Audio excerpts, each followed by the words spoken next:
showdown. We're at this stalemate at the moment. Democrats divided over the president's massive investment plans. Is there any consensus yet on a price tag? Bottom line, both bills are nothing at all. That's what it is. Everybody's good and our work's almost done. Biden's agenda on the line. Is it headed towards passage or collapse?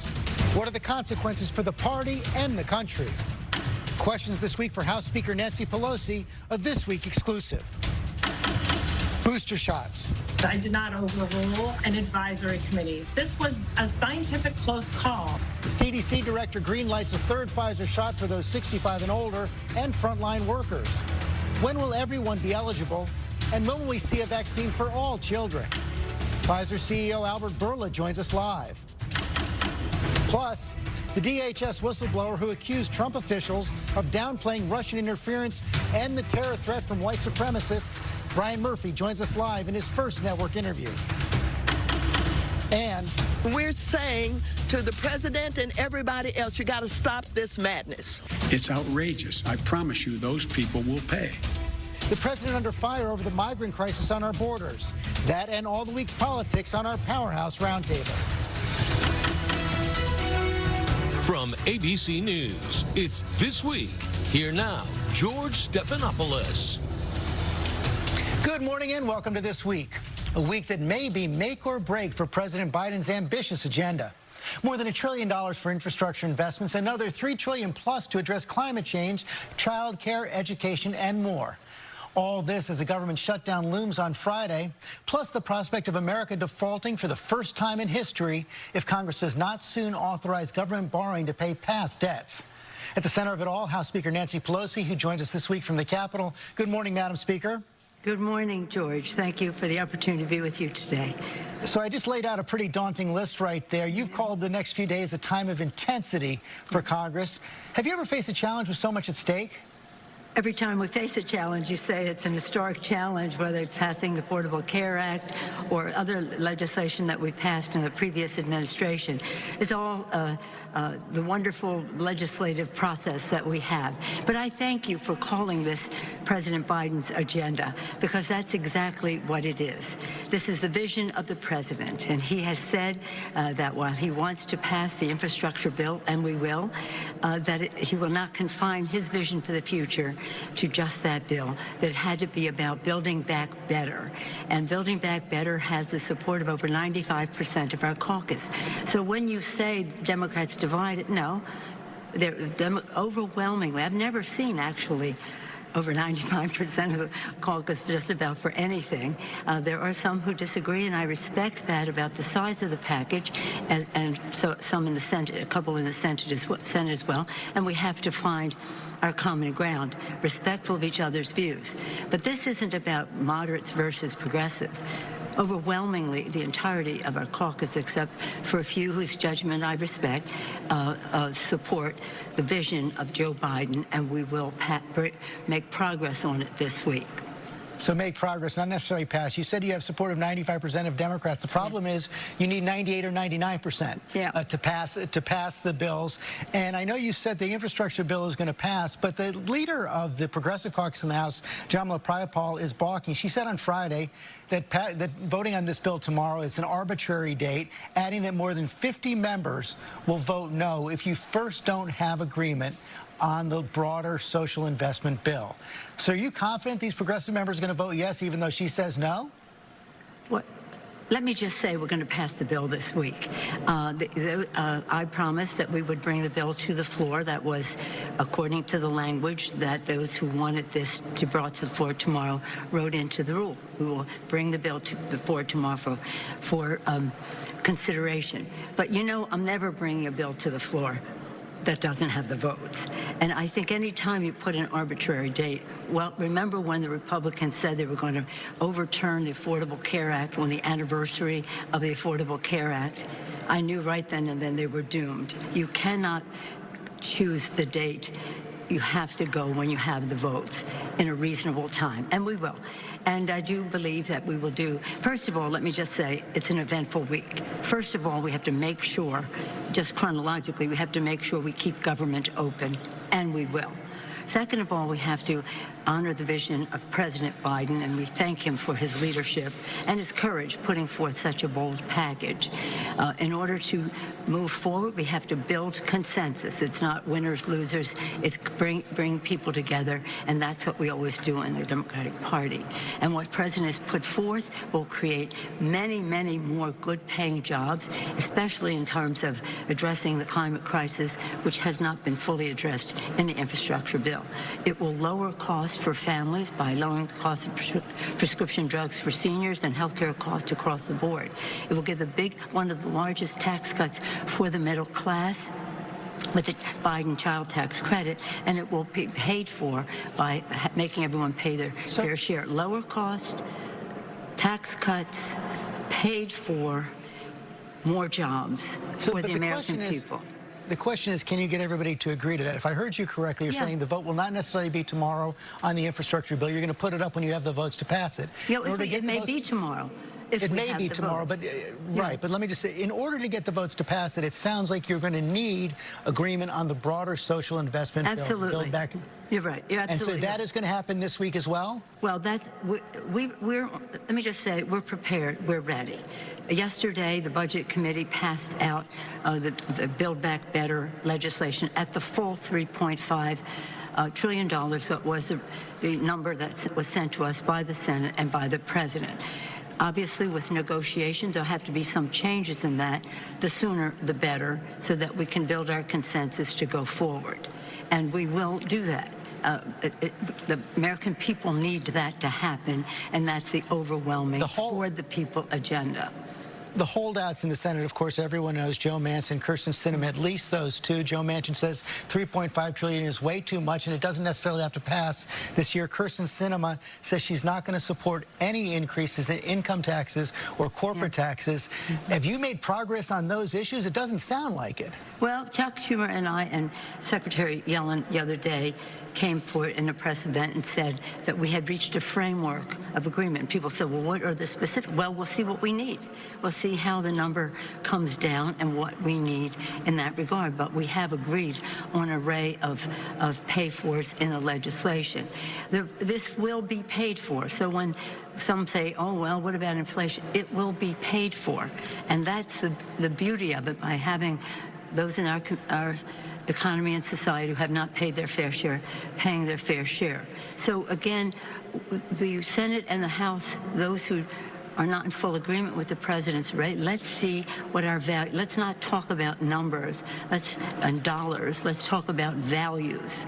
And the values are about, I'm sorry? Is the solution to paying for it a carbon tax?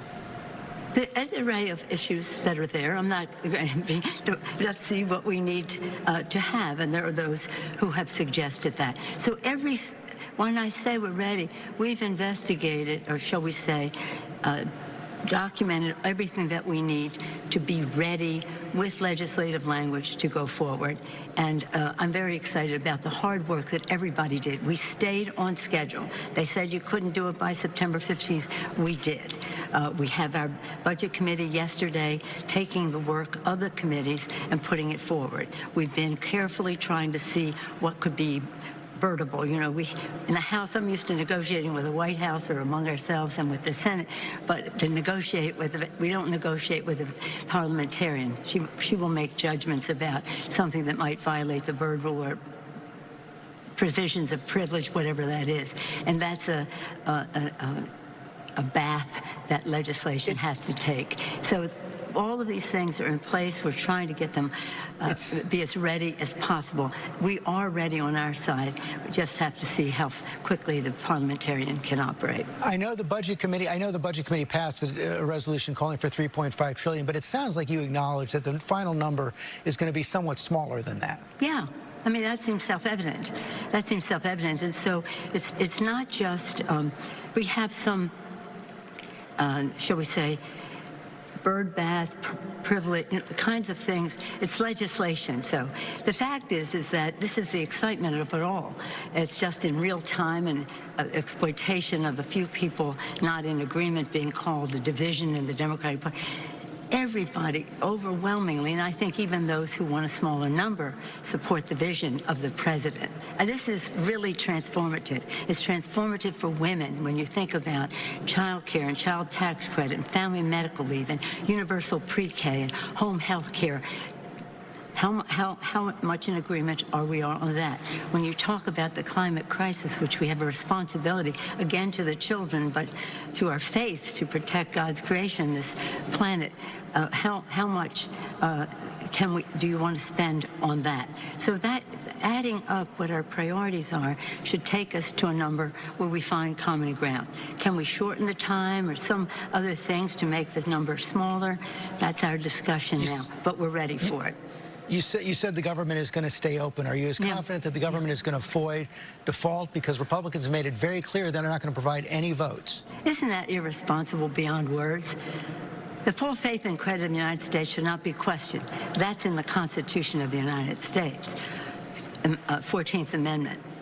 Go look at that. It's in the Constitution of the United States. There's a school of thought that says we don't even have to have these votes, but we do. As of now, we still do have to have it. And we cooperated on 3 occasions when President Trump was president in order to lift the debt ceiling. Even to have the discussion that it could possibly be in default, it did the last time, lowered our credit rating. Who said it more articulately than Mitch McConnell at the time? You cannot play Russian roulette with the debt ceiling and the well-being of our economy. So he's willing to eat that right now. Are you confident Democrats can pass it on their own? Well, we want this to be bipartisan. If we didn't want it to be bipartisan, we would have put it in the reconciliation bill. That would have been a decision we had to make when we wrote the a Budget Act, but nonetheless, the decision was made that it would always be bipartisan, whether on our part, as we have cooperated in the past with Republican presidents, or on their part. It is totally irresponsible, and I would think that the business community would speak out on this because it has devastating impact on our credit rating as well as global economy. This is beyond a big deal. So let's hope that the Republicans will find enough of them find some level of responsibility to our country to honor what's in the Constitution, that we not question the full faith and credit of the United States of America. They know full well what the consequences are. They preached it when the former president was in office, and we always cooperated. It's always been bipartisan, and it should be again. Madam Speaker, thanks for your time this morning. My pleasure. Thank you, George. Bye-bye. Let's talk about this now on our roundtable, joined by Donna Brazil, Patrick Gaspard, new president and CEO of the Center for American Progress, Justin Amash, former Libertarian member of Congress, and Jane Coaston, our newest ABC News contributor. She hosts the New York Times podcast, The Argument. And Justin, let me begin with you. Where is this all headed? Well, I mean, when people look at the situation, they've seen it so many times before. It happened when Republicans were in charge, and people ask, how does this happen? And I think Speaker Pelosi actually laid out how it happened, but she doesn't realize that she's responsible for it. She said she's never bringing a bill to the floor that doesn't have the votes. This is precisely what's wrong with Congress. Congress is supposed to be a place where you discover outcomes. It's not supposed to be a place where a few people get in a room, craft legislation, and then foist it on everyone else and say, hey, this is what you're going to take it or leave it, and if you're not with us, then you're against us, and we're in gridlock. When you have this top-down sort of structure, you end up with a lot of friction, and it makes these things take forever. Look at what happened with criminal justice reform and policing as another example. Died this week. Right.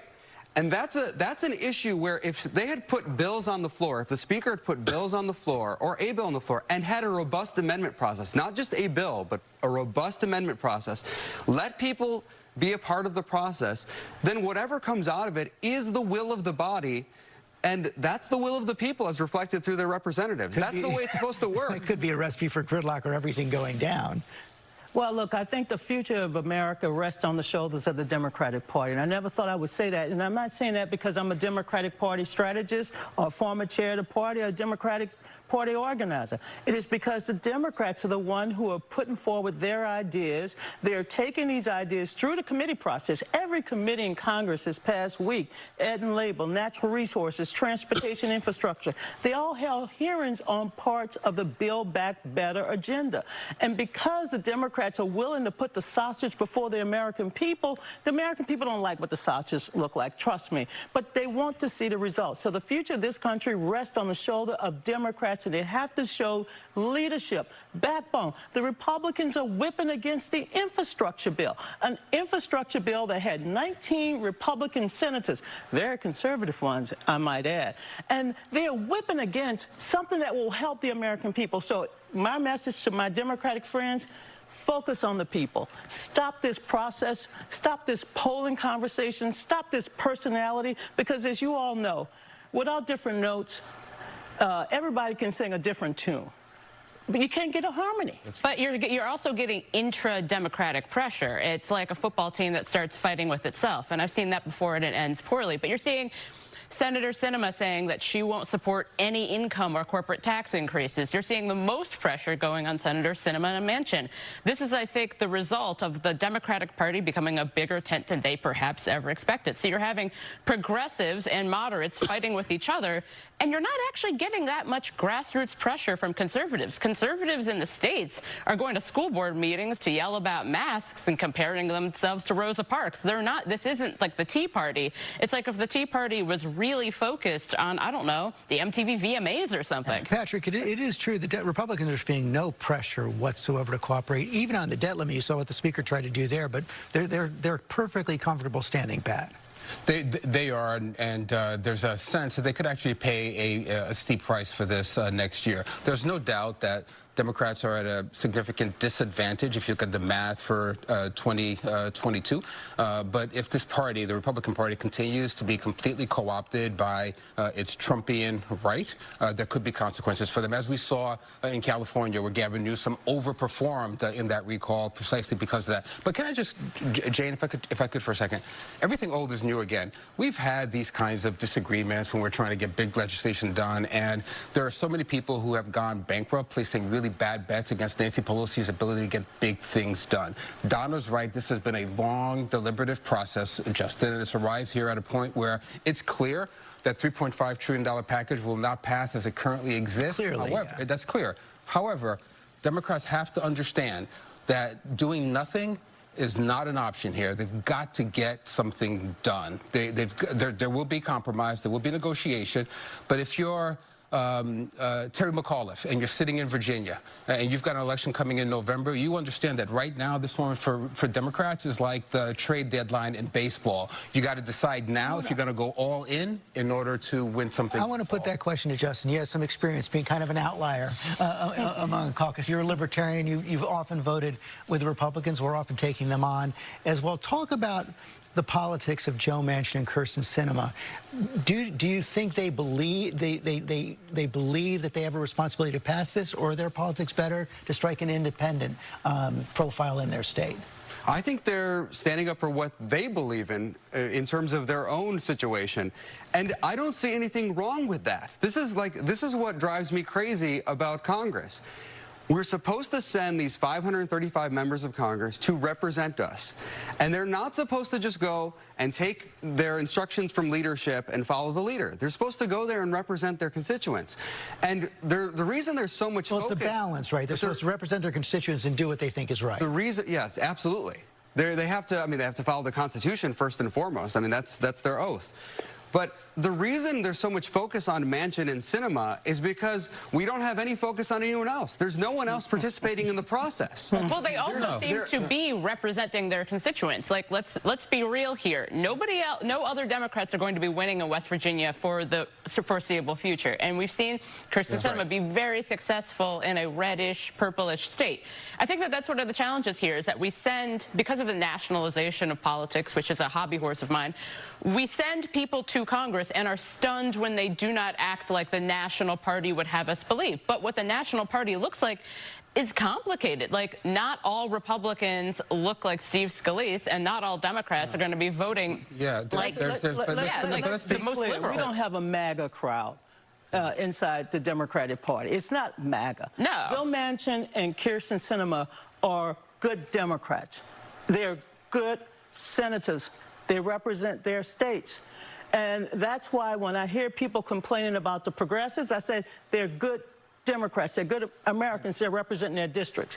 The fact that we're having this conversation within the Democratic Party is healthy. It is healthy, right. but let's also remember nationally, 7 in 10 Americans support the provisions that are in this legislation, including the majority of independents and a plurality of Republicans. So indeed, this is all good policy, as Speaker Pelosi noted, but it's also good and sensible politics right now for Joe Manchin and Kyrsten Sinema to find some way to get to a medium ground. And we will be watching this week to see how it all plays out. I know you guys are going to come back later in the program. Up next, Pfizer CEO Albert Bourla joins us to discuss the new booster shots and the race to vaccinate the world's population. We'll be right back.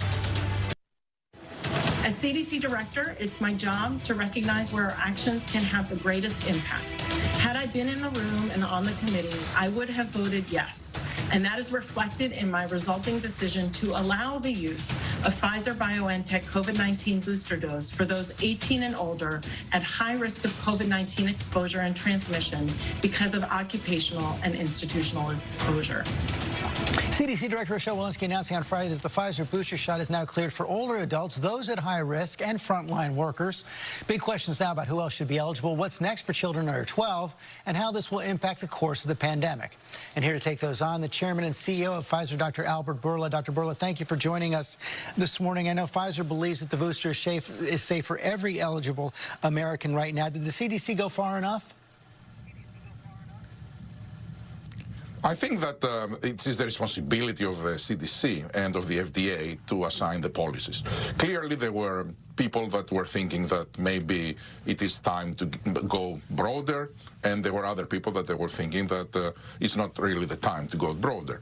But and both of them, they have the best of intentions, and they are having very high scientific competence, and they have very high integrity.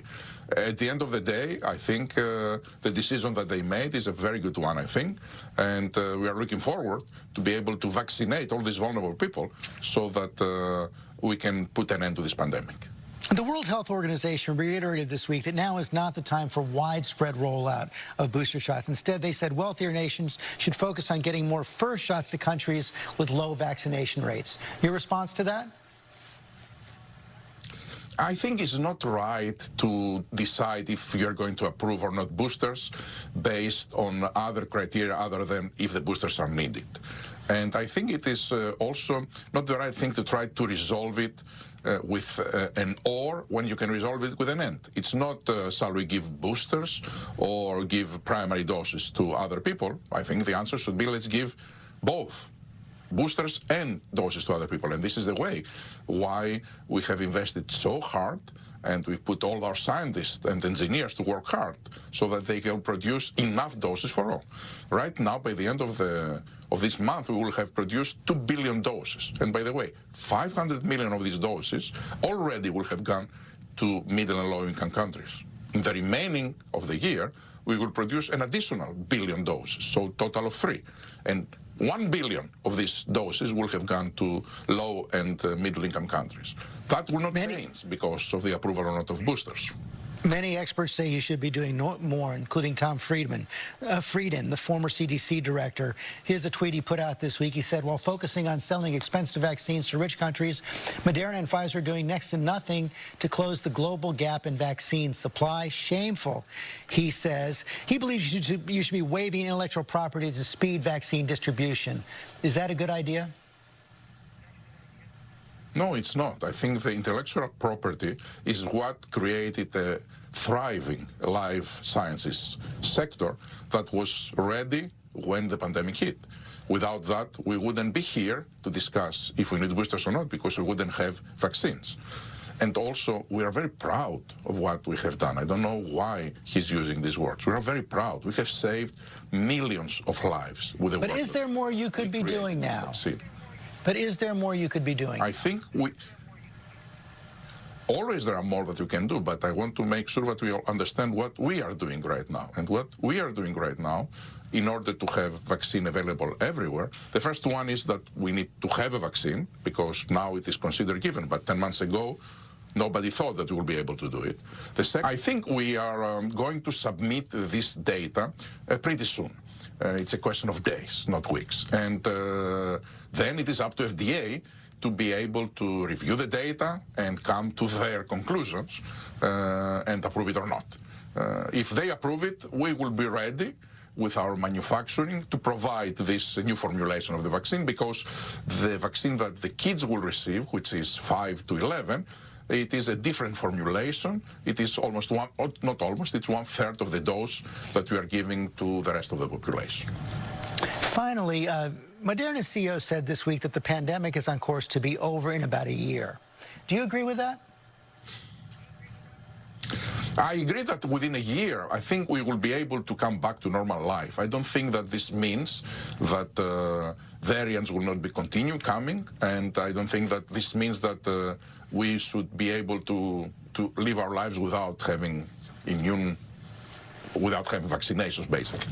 But that's, again, remains to be seen. The most likely scenario for me, it is that because the virus is spread all over the world, that we will continue seeing new variants that are coming out, and also we will have vaccines that they will last at least a year.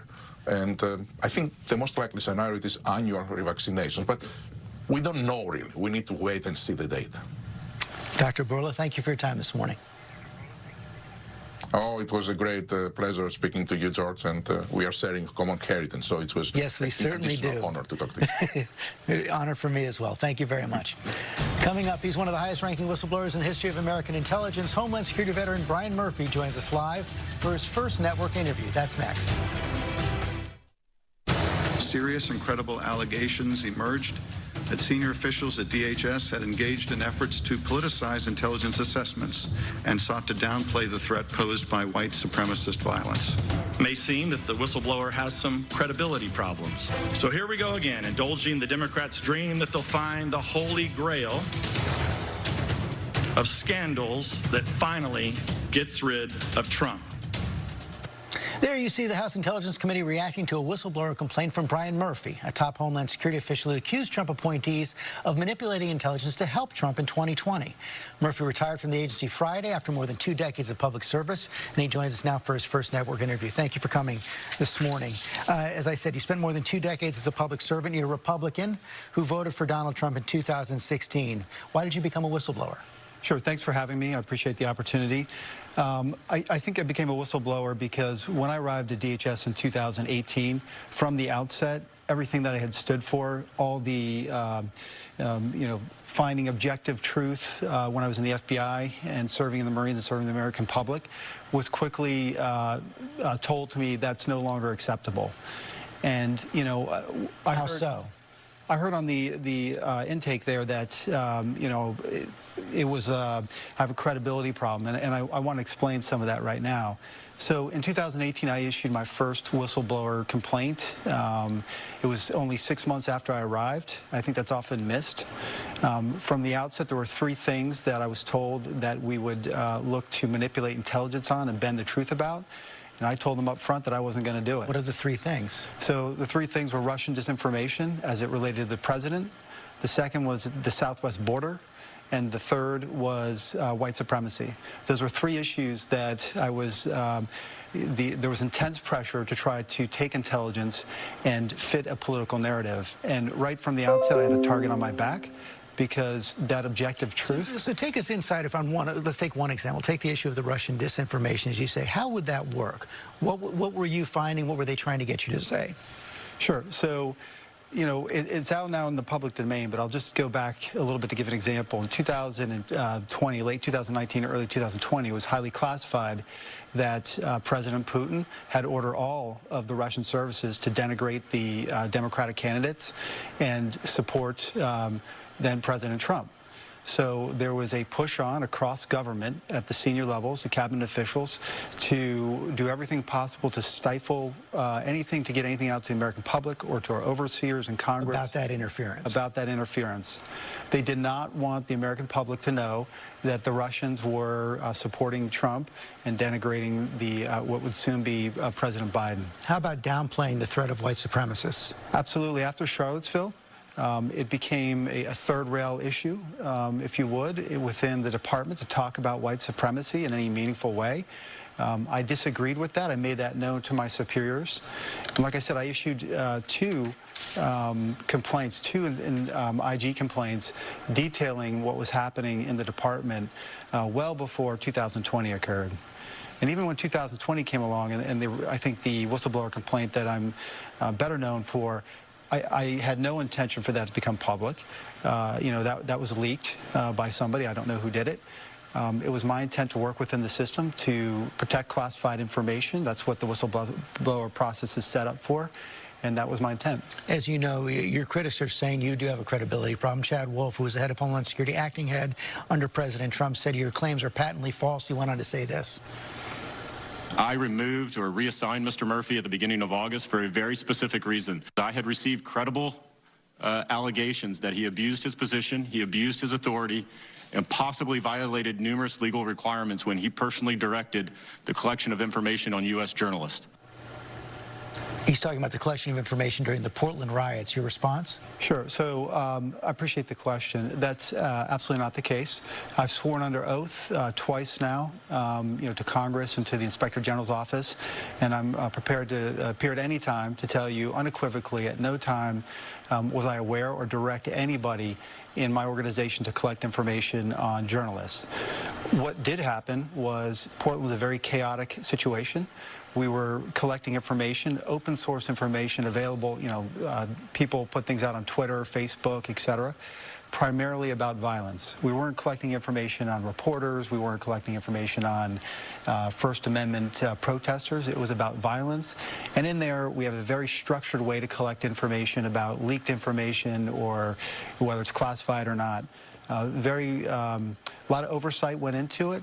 And, I understand why, at the time, the media reacted the way they did, because anything coming out of Chad Wolf's mouth, quite frankly, and many members of the department at that time, was false, and people did not trust them. There was a war against the media, and I wasn't going to be a part of that. And that's why, when the moment they had their opportunity, they took their shot. But this week, the Inspector General did put out a report that said the Customs and Border Patrol had lookouts placed on journalists during the migrant crisis in 2018 and 2019, and you were in charge of intelligence then. Sure. I don't know anything about what Customs and Border Patrol was doing with respects to journalists. I can tell you right now that if I had become aware of it, I would have followed a pattern that I did before. And unfortunately, I'm not surprised that they were doing that. It's shameful that they did that. If I believe the Inspector General's report. And if that had ever come across my radar, I would have quickly reported to the Inspector General, as well as told my bosses that it was unlawful and unethical. You managed to make it through the Trump administration. What was the pressure like inside? It was intense. When I left the FBI, I'm an apolitical person in the sense of I don't let politics get in front of my work. I had never experienced that personally at the FBI. But when I got to DHS, it was all about politics. And, I made it, as you noted, I was not an anti-Trumper. I voted for the guy 2016. I am a Republican.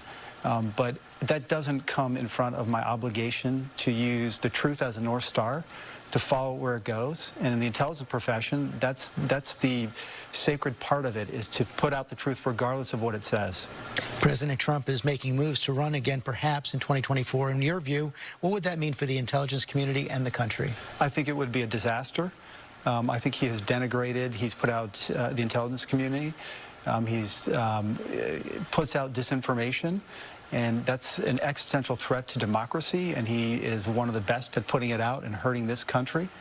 As I was saying before to you, I have the opportunity to go work for a company called Logically. That's my next step in life. I'm very appreciative of it, where we are going to go combat disinformation at scale across the globe. We're not the thought police, but disinformation is a deliberative campaign to put out false information, often for nefarious reasons. How do you explain the relative success of the strategy? The strategy in spreading disinformation. So disinformation is a slow-moving threat that is in front of us. It's on social media. It's not readily understood by a lot of people. I think it's conflated with a lot of political talk. But in reality, disinformation is the type of threat that if we do not do something about it, if we don't build resiliency within this country so people know and take the scrutiny and the time to evaluate the sources of information, it polarizes us. Political polarization in this country is at the worst it's ever been. And the Director of National Intelligence put out a report a few weeks ago. I encourage the American public to read it. It's a forecast about what 2044 will look like, and disinformation and polarization is one of the #1 threats they articulate, and we are no stranger to that in the United States. Brian Murphy, thanks for your time this morning. Thank you. Roundtable's up next. Stay with us.